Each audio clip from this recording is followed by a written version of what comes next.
أعوذ بالله من الشيطان الرجيم بسم الله الرحمن الرحيم أجيب دعوة الداعي إذا دعان وأيضا قال الله تعالى في مكان آخر وإذا سألك عبادي عني فإني قريب আরো জোরে বলেন না সুবহানাল্লাহ।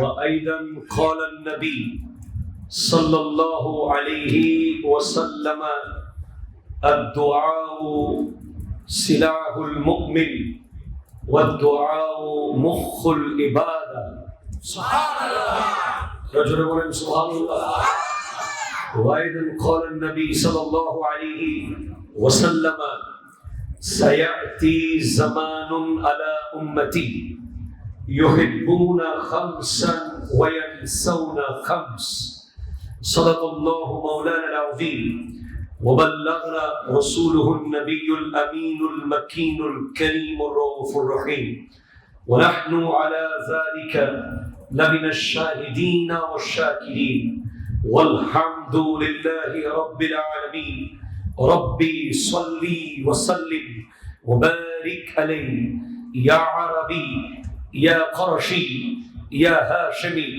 يا لقبي يا مكي يا مدني يا مطلبي একবার দেখতো কণ্ঠে বলুন ইয়া রাসূলুল্লাহ, আরো মুহাব্বতে বলুন ইয়া হাবিবাল্লাহ, ইয়া নবী আল্লাহ, ইয়া নূর আল্লাহ।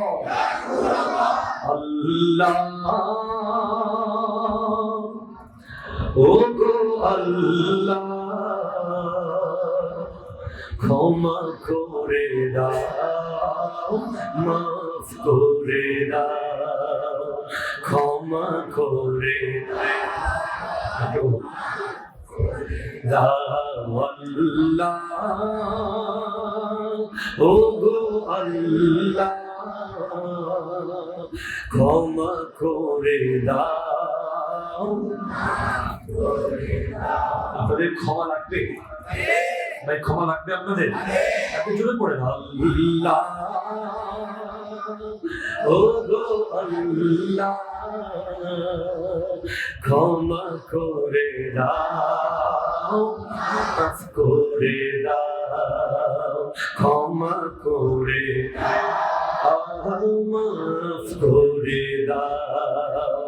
চিনতে পারিনি খোদা গোটা জীবন, চেনার আগে মোর দিও না মরণ। চিনতে পারিনি খোদা গোটা জীবন, চেনার আগে মোর দিও না মরণ।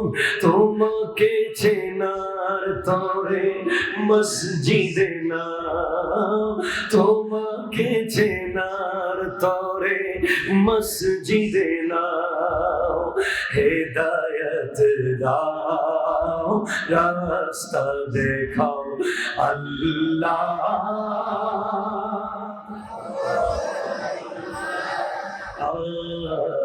ক্ষমা করে দাও, মাফ করে দাও, ক্ষমা করে দাও, মাফ করে দাও।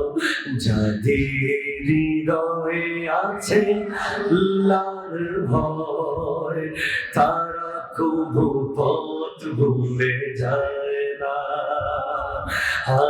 যাদের হৃদয়ে আছে আল্লাহর ভয়, তারা কবু পথ ভুলে যায় না।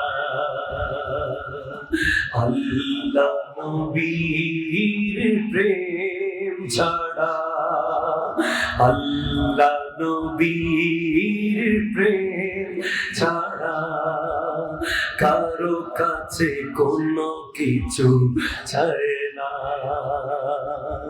রাতের আঁধারে যারা সিজদাতে রয়, দু চোখের শ্রুতে নদী যেন বয়, রাতের আধারে যারা সিজদাতে রয়, দু চোখে শ্রুতে নদী যেন বয়, ছলনার হাতছানি যতই আসুক, পিছনে ফিরে ও তাকায় না। আল্লাহ ও গো ক্ষমা করে, চিৎকার দিয়ে বলেন সুবহানাল্লাহ। আল্লাহ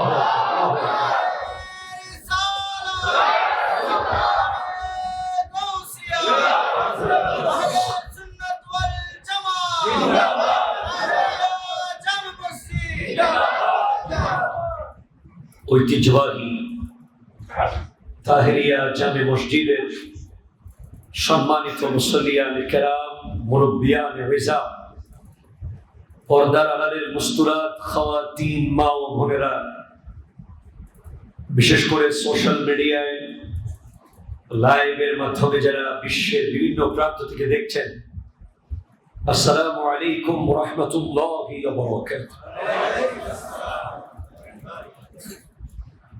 রব্বুল আলামিনের আলিশান পাক দরবারে লক্ষ কোটি শুকরিয়া আদা করছি যে আল্লাহ তাআলা বড় দয়ার মায়া করে আমাদেরকে এই মসজিদে, মসজিদ আল মারকাতুত তাহের, এটা জোরে বলেন সুবহানাল্লাহ, ইনশাআল্লাহ এই মসজিদে আমাদেরকে উপস্থিত হওয়া সুযোগ করে দিয়েছেন, আপনাদেরকে আসার সুযোগ করে দিয়েছেন। আমরা প্রত্যেকটা জুমাকে একটা ট্রেনিং সেশন হিসেবে নিয়ে থাকি, তাই আমাদের টাইমের কোনো কমপ্লেন জি সত্য। আপনারা জানেন গাউসুল আজম মসজিদে আল্লামা হাফেজ এম এ জলিল রহমতুল্লাহ আলাইহি উনি যখন নামাজ পড়াতেন, আমি শুনেছি ছোটবেলায় এক এক দিন 3 ঘন্টা ওয়াজ করতেন, মাঝে মাঝে 2.5 ঘন্টা, এবং বলতেন আজকে ফাজিল ক্লাসের ক্লাস নিলাম, আজকে কামিল ক্লাসের ক্লাস নিলাম। তো আমরাও চট্টগ্রাম থেকে এত দূর থেকে আসি, ওনাদের কদম থেকে ঝরে পড়া ধুলাবালির সমান এলম আমাদের নাই। এরপরেও আমরা চেষ্টা করি আপনাদেরকে আন্তরিকতার সাথে কিছু শোনানোর জন্য। আল্লাহ পাক আমাদের উভয়কে কবুল করুন, একটা জোরে বলেন আমিন। ভেরি রিসেন্টলি আমি একটা বিষয় খেয়াল করলাম, প্রতিনিয়ত তরুণ যুব সমাজ যারা আধুনিক যুগের যুবক, যারা নিত্য নতুন পৃথিবীকে দেখছে, যাদের হাতে নিত্য নতুন নতুন নতুন কিছু উদ্ভাবিত হচ্ছে, তাদের সব কিছুই উন্নত হচ্ছে, তবে হৃদয়টা কেমন জানি পাথর হয়ে যাচ্ছে, ঠিক কিনা বলেন তো? ইশক, মোহাব্বত, এই যে ব্যাপারটা, এটার মধ্যে খুব কমতি লক্ষ্য হচ্ছে। একটা মানুষ কখন অন্তর নরম করে, অন্তরটা নরম হওয়ার অনেকগুলো জায়গা আছে পৃথিবীতে, যেখানে আপনার কঠিন পাথরের মতো দিল নরম হয়ে যাবে। যেমন আপনি যখন মক্কাতুল মুকাররমার কাবা ঘরের সামনে উপস্থিত হবেন, আপনার দিল নরম হয়ে যাবে। একটু জোরে বলবেন না সুবহানাল্লাহ? আপনি যত বড়ই শক্ত হৃদয়ের মানুষ হন, সাউন্ড বাড়বে, সাউন্ড।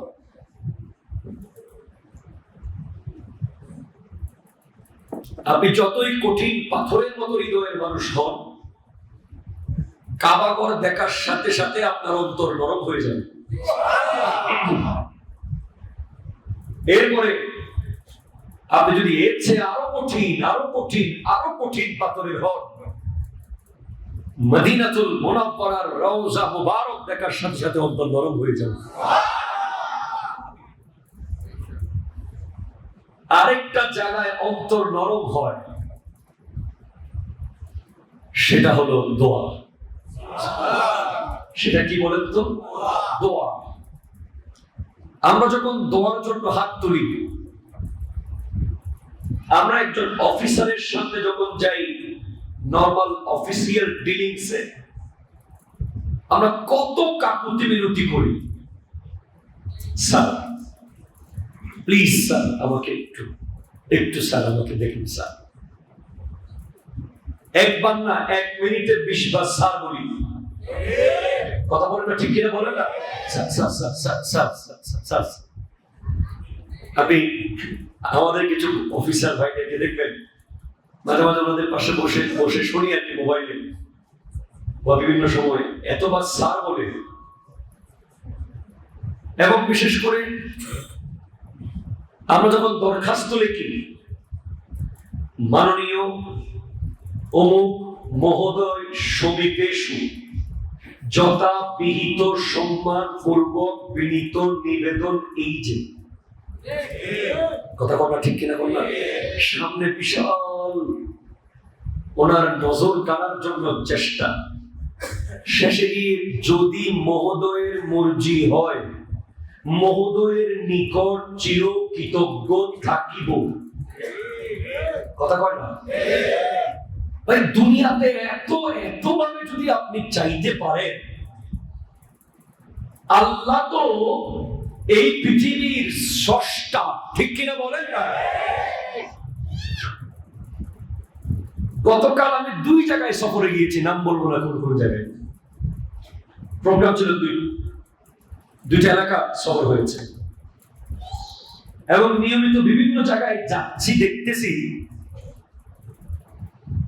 1 মাস আগেও ওই মসজিদে মোনাজাত হতো, 1 মাসের ভিতরে মোনাজাত নেই। কথা বলা ঠিক কিনা? কথা বল। আমি খুব মর্মাহত হলাম যে এই দোয়া কি দুষ্কর্ম। দোয়া পেট্রোল পাম্পগুলোতে যখন আমরা নামাজে দাঁড়াই, বিভিন্ন রেস্টুরেন্টে যখন আমরা নামাজের জায়গায় যাই, আমরা দেখি যে এমন একজন ব্যক্তি ইমামতি করছেন, মাশাআল্লাহ, কণ্ঠ সুন্দর, চেহারা নুরানি, দাড়ি মাশাআল্লাহ খুব সুন্দর, লাস্টের দোয়াটা করছে না। এই যে দোয়াটা না করা, দোয়াটা নিয়ে ফেলা, এটা কিয়ামতের অনেক বড় গুরুত্বপূর্ণ একটা আলামত।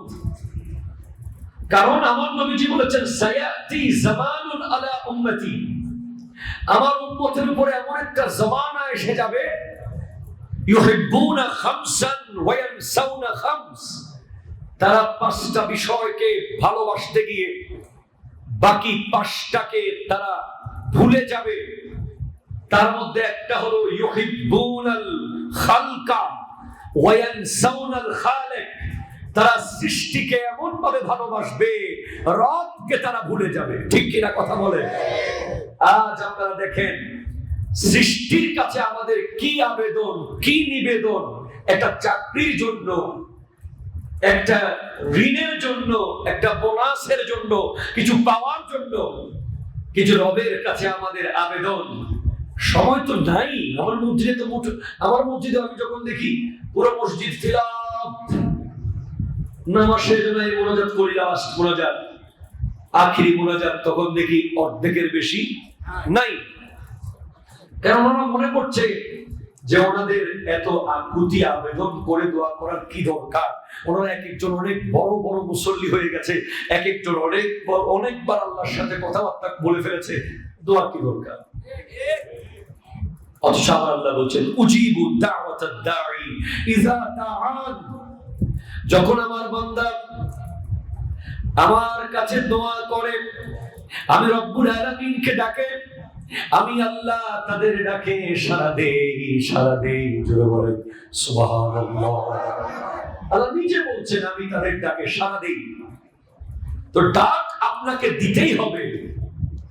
ডাক আপনাকে দিতেই হবে। এরপর আল্লাহ বলছেন ওয়াইদা সালাকা ইবাদি আন্নী ফাইন্নী কারীব, যখন বান্দারা ডাকে আমি আল্লাহকে, আমি আল্লাহ তাদের নিকট আছি, নিকটে আছি। আরো জোরে বলেন সুবহানাল্লাহ। দোয়া, এই দোয়ার অনেকগুলো আদব আছে। আমি অনেকদিন ধরে বলবো খেয়াল করেছি, আজকে বলছি। আমরা যারা দোয়া করি, যারা করে না তাদের ব্যাপারটা শুরুতে একটু এসেছে, সামনে আরো আসবে। যারা করি, মুনাজাত করার সময় আমরা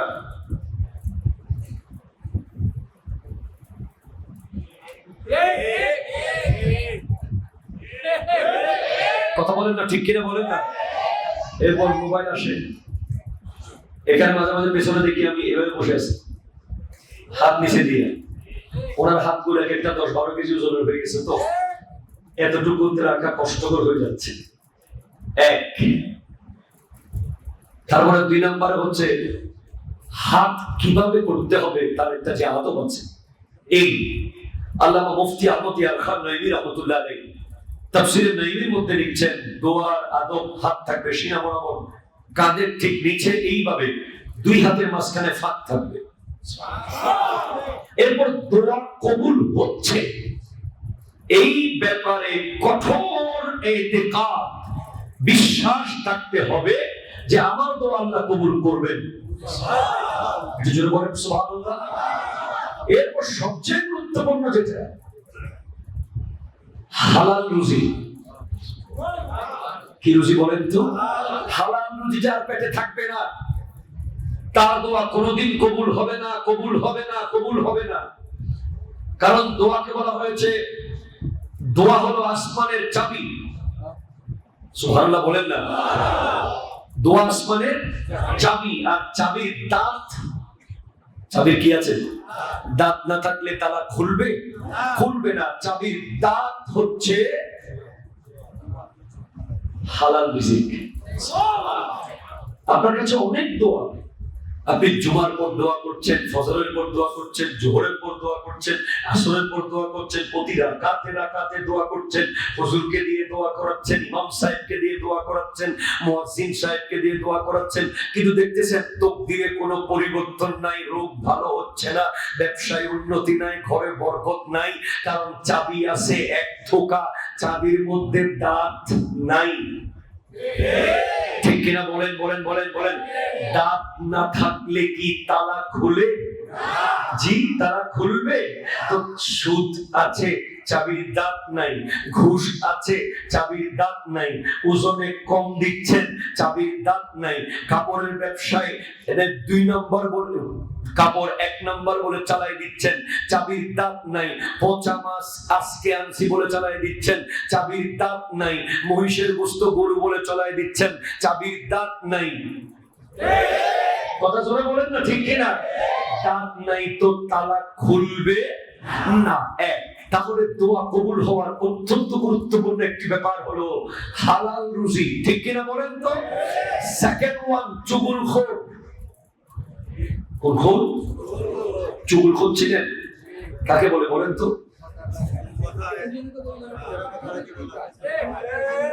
ত্রিমোহনীও ঠিক, মাদার থেকেও ঠিক। ঠিক কিনা বলেন না? ঢাকাও ঠিক, চিটাংও ঠিক, বাংলাদেশও ঠিক, আমেরিকাও ঠিক। 2 দিকেই ঠিক। এমন কিছু ব্যক্তি আছে মাঝখান দিয়ে, এদিকেও সেটিং ঠিক রাখে, এদিকেও সেটিং ঠিক রাখে। কথা জোরে কোন না, ঠিক কিনা? ভাই না, ব্যাটিং করলে ব্যাটিং বলেন, একটা তো বলুন, ব্যাটিং বলেন জোরে জোরে। ঠিক আছে? এই চুগলখোর যারা, তারা যেই মজলিসে থাকবে ওই মজলিসের দোয়া কবুল হবে না। হযরতে মূসা আলাইহিস সালামের উম্মতেরা আল্লাহর কাছে বৃষ্টির জন্য দোয়া করতে গেছেন। আল্লাহ মূসা আলাইহিস সালামকে বলছেন, মূসা, দোয়া কবুল হবে না। কেন? তোমার উম্মতের ভিতরে একজন চুগলখোর দাঁড়িয়ে আছে, তাকে বের করো অথবা তওবা করতে বলো, তারপর দোয়া কবুল হবে। তো হযরতে মূসা আলাইহিস সালাম এসে বলে, হে আমার উম্মতরা, তোমাদের ভিতরে চুগলখোর কে আছো যে একের কথা আরেককে লাগাও, পেঁচ লাগাও, তাকাও, আছো আছো আছো। তখন একজন আসে, সে বলছে হুজুর যদি কেউ থাকে কি করতে হবে? বলে কেউ থাকলে তাকে তওবা করতে হবে। সবাই মিলে তওবা করলেন, সাথে সাথে বৃষ্টি পড়া শুরু হয়ে গেল। আর একটা হলো তোমরা জানি না, আমি পড়ে অবাক, ভেরি ইম্পর্টেন্ট, চোখ দিয়ে যারা অশ্লীল দৃশ্য দেখে, আচ্ছা আপনি বলেন তো এই যুব সমাজ কেন পাথর হবে না? এই যুব সমাজ দোয়ার প্রতি কেন ইন্টারেস্টেড থাকবে? কেন তারা নামাজের পরে মোনাজাতে বসবে? তাদের চোখে তো 24টা ঘন্টা বেহায়া দেখার ব্যবস্থা করেছে ইহুদিরা, ঠিক কিনা কথা বলেন না? 24 ঘন্টা বেহায়া অশ্লীলতা দেখাচ্ছে। আপনি শুনে অবাক হবেন, সেই একটা ঘটনা, ঈসা আলাইহিস সালামের উম্মত, ঈসা আলাইহিস সালামের উম্মতেরাও বৃষ্টির জন্য দোয়া করতে গেছেন, সাথে হযরত ঈসা আলাইহিস সালাম আছেন। দোয়া করতে যাওয়ার পর বলে গুনাহগার, অসংখ্য গুনাহগার এখানে আছে, তাদের সবাইকে চলে যেতে বলো, তারপর বৃষ্টি হবে। আল্লাহর পক্ষ থেকে ওহী আসলো, একজন একজন একজন একজন একজন সব চলে গেছে, বৃষ্টি এখনো পড়ে না। শেষে একজন বাকি আছে। কয়জন? একজন। হাই হাই হাই, আল্লাহ আল্লাহ আল্লাহ। আপনি শুনে অবাক হবেন কি হয়ে গেছে সেদিন। মাত্র একজন ব্যক্তি বাকি, তাকে ঈসা আলাইহিস সালাম বলছেন তুমি যে দাঁড়িয়ে আছো, তোমার দাঁড়িয়ে থাকার কারণ কি? বলে হুজুর আমি এমন এক কাজ করেছি, আমার বিশ্বাস বৃষ্টি হবে। আরো জোরে বলেন না ভাই সুবহানাল্লাহ। বলে কি কাজ করেছো? হুজুর আমি একদিন রাস্তা দিয়ে যাওয়ার সময় একটা বেগানা নারীকে দেখেছিলাম, আর ওই বেগানাকে দেখার পরে আমি কেন ওই বেগানার দিকে দেখলাম, এই অনুতপ্ততা, এই কষ্ট, আমি কেন আল্লাহর দেওয়ার চোখ দিয়ে আল্লাহ যেটা দেখতে হারাম করেছেন, নিষেধ করেছেন, সেই দিকে তাকালাম। এই লজ্জায়, এই অনুতপ্ততায় আমি আমার 2 আঙ্গুল দিয়ে চোখের ভিতরে আঙ্গুল ঢুকিয়ে চোখগুলো খুলে বের করে ওই নারীর পিছে নিক্ষেপ করেছি। আরো জোরে বলেন না সুবহানাল্লাহ। উনি একবার শুধু বেগানার দিকে তাকিয়েছে।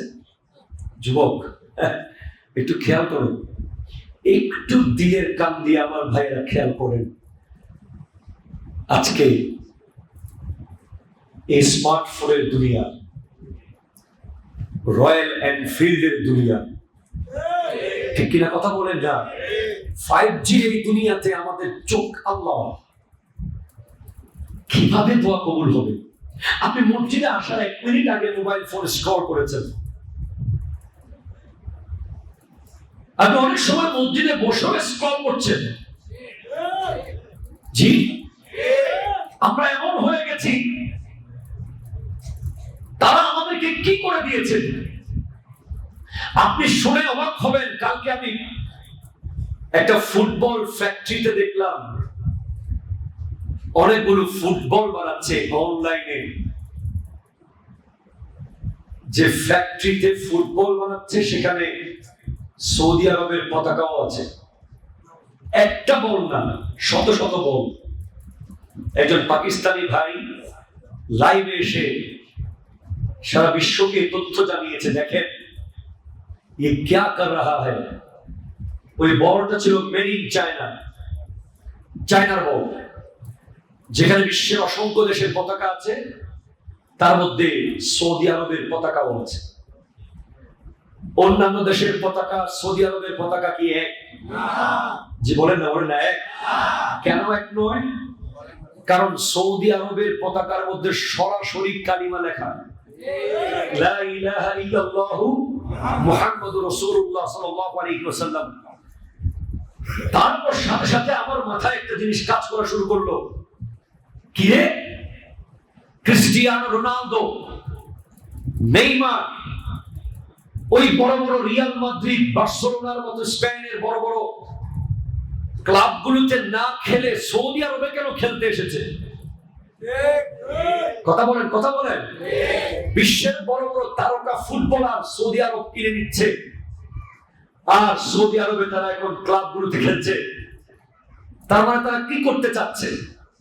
তারা সৌদি ফুটবলকে প্রমোট করছে এবং সৌদি ফুটবলকে ভবিষ্যৎ বিশ্বকাপের জন্য যাতে প্রস্তুত হতে পারে, সৌদি যুবকরা যেন ক্রিস্টিয়ানো রোনালদো আর নেইমারের মতো এই ব্যক্তিরা যারা ইহুদিদের ব্র্যান্ড অ্যাম্বাসেডর, কথা বলেন ঠিক কিনা বলেন না, যারা ইহুদিদের ব্র্যান্ড অ্যাম্বাসেডর, এসব ফুটবলাররা যেন তাদেরকে ভালো করে ফুটবল শেখায়, যাতে করে সৌদি আরব সেমিফাইনালে যায়, ফাইনালে যায়। আর তখন সৌদি যদি একবার সেই বিশ্বকাপের স্বাদ পায়, তাহলে ফুটবল সেখানে মারাত্মকভাবে এস্টাবলিশ হবে। আর ফুটবল যদি এস্টাবলিশ হয়, পতাকার মধ্যে কালিমা লাগানো সেই বল পায়ে লাথি মারতে 1 সেকেন্ড দ্বিধা করবে না। আর এই বিশাল ষড়যন্ত্র আজ মুসলিম বিশ্বের শ্রেষ্ঠ দেশ, যেখান থেকে কালিমা বের হয়েছে, যেখান থেকে ঈমান বের হয়েছে, যেখান থেকে গোটা বিশ্ব ইসলাম ঈমান শিখেছে, যেখানে আমার দয়াল নবী খুদ শুয়ে আছেন।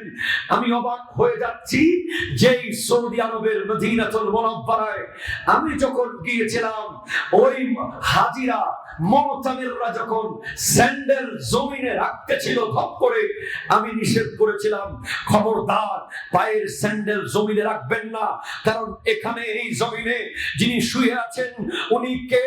রাহমাতাল লিল আলামিন, দো জাহাঁ কে বাদশাহ, সরওয়ারে কায়নাত, মালিক ও মুখতার, জান্নাত দেনে ওয়ালা, জাহান্নাম সে বাঁচানে ওয়ালা। আমার দয়াল নবী এই রওজার ভিতরে শুয়ে আছেন। এখানে জুতা জমিনে নিক্ষেপ করবেন না, পারলে জুতা না পরে হাঁটতে থাকুন। জোরে বলেন সুবহানাল্লাহ। সেই জমিনে এখন বল, আর বল হলে তো চলতো, বলের মধ্যে কালিমা। আমার ঈমান বলছে আমি বলবো, আমি যদি আল্লাহর ওয়াস্তে কথা বলে থাকি, আমাকে এই কথা প্রতিবাদ করতেই হবে। আমি হয়তো সৌদি আরব গিয়ে আরবি ভাষায় প্রতিবাদ করতে সুযোগ পেলে সেখানেও করতাম, সুযোগ পেলে সেখানেও করব। এর বিনিময়ে যদি আমি কোনোদিন সেখানে যেতে নাও পারি, তারপরে আমি আল্লাহকে বলতে পারবো যে দৃশ্য দেখার পর আমরা চুপ ছিলাম না। মুসলমান কালিমাকে যদি কেউ লাথি মারে, তাহলে ওই যে বটগাছ, আগার বাকি নেই, এবার গোড়া। কথা জোরে বলেন না, ঠিক কিনা বলেন না?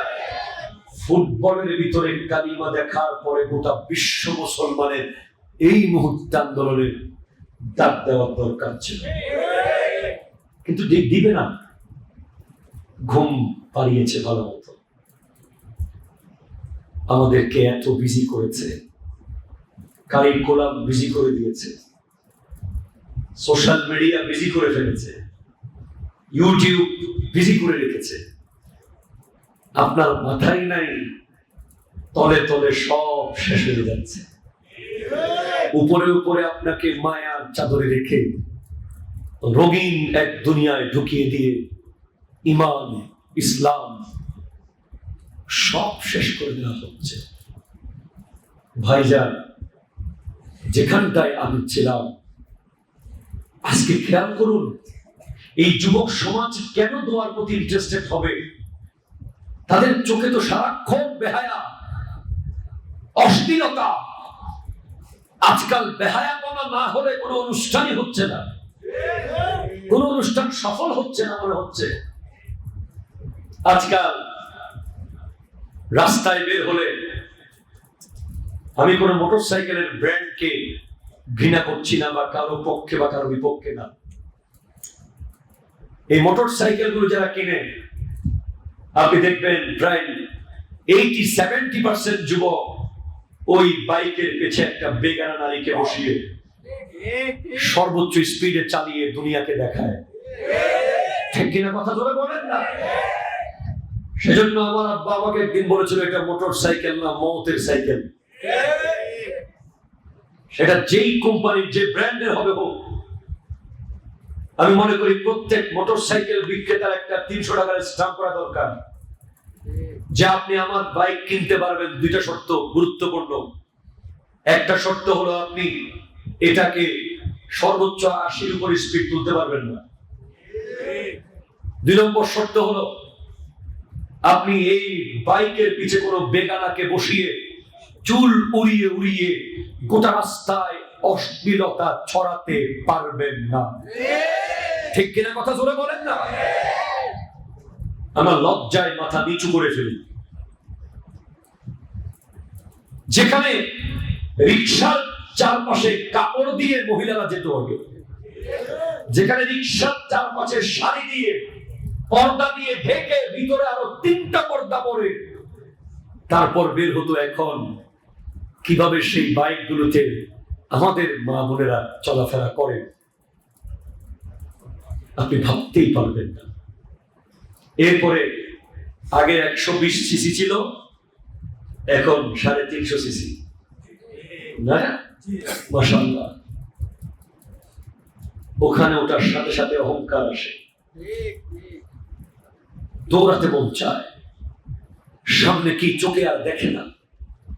আমি আমার সমস্ত যুবক ভাইদেরকে অনুরোধ করব, যারা এই ভিডিও দেখবেন সোশ্যাল মিডিয়ার মাধ্যমে, আল্লাহর ওয়াস্তে এই জীবন আল্লাহ আপনাকে দিয়েছে তাকে ডেকে ডেকে রাজি করার জন্য। এটা জোরে বলেন না সুবহানাল্লাহ। আরেকবার তাকে রাজি করার জন্য, আরেকবার তার কাছে তওবা করার জন্য, আরেকটা দিন তাকে সিজদা করার জন্য। এই জীবন রাস্তা ঘাটে, ট্রাকের নিচে, বাসের নিচে, ব্রিজের নিচে অতিরিক্ত নিজের কোয়ালিটি দেখাতে গিয়ে, অতি দ্রুত স্টান্ট করতে গিয়ে, অতি ডিজাইনিং বিভিন্ন এক চাকার উপরে বাইক চালানো, 2 চাকাকে 1 চাকায় নিয়ে আসা, একজনের গায়ের উপর আরেকজন উঠে যাওয়া, এই স্টান্ট করার জন্য আপনার জীবন নয়, এই বেহায়াপনার জন্য আপনার জীবন নয়। যেখানে মূসা আলাইহিস সালামের উম্মত চোখে এক নজর বেহায়া দেখার কারণে চোখগুলো খুলে ফেলে দিয়েছে, এই কথা বলার সাথে সাথে আমার আল্লাহ আসমান থেকে বৃষ্টি নাজিল করে দিয়েছে। পরিবর্তন হতে হবে, ঘোর কাটাতে হবে, এই মোহ শেষ করতে হবে। আমার দয়াল নবী বলেন, যেটা বলেছি ঈসা আলাইহিস সালাম যে চোখ খুলে ফেলে দিয়েছে। আমার নবীর উম্মতের ঘটনা আপনারা শুনেছেন, হযরত সালাবা রাদিয়াল্লাহু তাআলা এক নজর দেখেছিলেন বেগানার দিকে, 40 দিন পাহাড়ে বসে বসে কেঁদেছেন। 40 দিন পাহাড়ে কান্না করেছেন শুধু একটা নজর দেখার কারণে। লাস্টে নবীজির কাছে এসে বলে, ইয়া রাসূলুল্লাহ, আমার ব্যাপারে কি আয়াত নাযিল হয়ে গেছে? সেজন্য আমার নবী হাদিসে বলেছেন, এমন একটা যুগ আসবে শুধু একটা আমল করবে, ওই একটা আমল ওই ব্যক্তিকে জান্নাতে নিয়ে যাবে। সেটা কি? বেগানা নারী দেখার সাথে সাথে চোখ নিচু করে ফেলা। আপনি যে কোনো বেগানাকে দেখবেন, সাথে সাথে চোখটা নিচে রাখবেন, মাটির দিকে, জমিনের দিকে তাকিয়ে থাকবেন। ওই আপনারা দেখেছেন ওই যে হাশিম আমলা, ঠিক না? ওই যে পাকিস্তানের কয়েকজন ক্রিকেটার, নিউজ হয়েছে, সাংবাদিকা তাদেরকে শত শত প্রশ্ন করছে নারী, কিন্তু সে উত্তর দিচ্ছে ঠিক একবারের জন্য তার দিকে তাকায় নাই। লাস্টে ওই নারী জিজ্ঞেস করছে,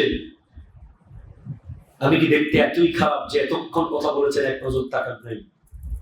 তখন হাশিম আমলা কিংবা পাকিস্তানের সে প্লেয়ার বাবর আজম মেবি বলেছিল, বোন আপনি সুন্দর না কালো এটা আমার দেখার বিষয় নয়, তবে আপনার দিকে তাকানোর জন্য ইসলাম আমাকে অনুমতি দেয়নি। জোরে জোরে বলেন সুবহানাল্লাহ। আমি আপনাকে বলেছি কোন কোন কারণে দোয়াগুলো আটকে থাকে। হালাল খাবেন না, দোয়া কবুল হবে না। চগলখুরি করবেন, দোয়া কবুল হবে না। বেগানা দৃশ্য তাকাবেন, অশ্লীল দৃশ্য দেখবেন, দোয়া কবুল হবে না। অথচ আমার নবী বলতে লাগলেন, আদ-দুআউ সিলাহুল মুমিন, দোয়া হচ্ছে মুমিনের জন্য অস্ত্র।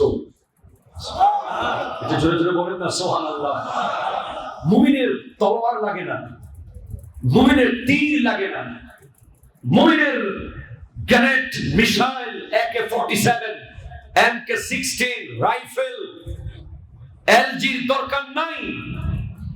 মুমিন হাত তুলে দোয়া করবে, সাথে সাথে তার পক্ষে আল্লাহ রাব্বুল আলামিন যা করার করবে। এটা জোরে বলেন সুবহানাল্লাহ। আল্লাহ আল্লাহ। दुआ मोमिन का हथियार है और दीन का। अल्लाह अल्लाह अल्लाह दुरूद शरीफ पढ़ो। अल्लाहुम्मा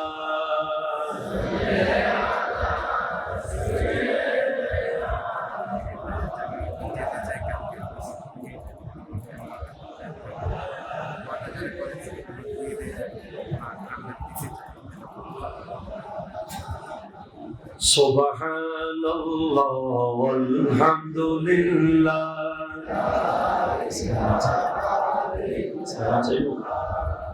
La ilaha illallah।